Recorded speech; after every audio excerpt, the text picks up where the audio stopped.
आज ना आम्ही सकाळी सकाळी काही कामानिमित्त बाहेर गेलो होतो. येता येता आज रेशन वाटपाचा शेवटचा दिवस होता म्हणून म्हटलं जाता जाता ते पण घेऊन जाऊयात.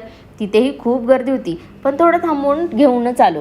तर अहोंचं म्हणणं होतं की आपण बाहेरच नाश्ता करून येऊत, पण मीच त्यांना म्हटलं की नाही नको, मी घरी जाऊन पटकन बनवते. मग त्यांना मी हॉटेलवरून उकडलेली मटकी आणायला लावली. तोपर्यंत एक साईडला भात लावून घेतला आणि 2 भाकरी करून घेतल्या. पटकन मटकीला फोडणी देऊन घेतली आणि मुलींनाही कमी तिखटाची मटकीची पातळ भाजी करून घेतली. त्यानंतर 1:30 वाजता मुली स्कूलवरून आल्यानंतर सियाच्या नोटबुक संपल्या होत्या.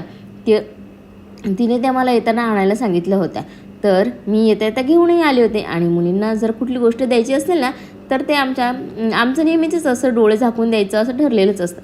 तर या दोघींचं इथे नोटबुकच्या वाटण्या करायचं काम चालू होतं. तर रात्रीच्या झोपाच्या टायमिंगला अनुचं असं घर झाडायचं काम चालू होतं. तर असा संपला आजचा आमचा दिवस. पुन्हा भेटूया नेक्स्ट व्लॉगमध्ये. थँक्यू.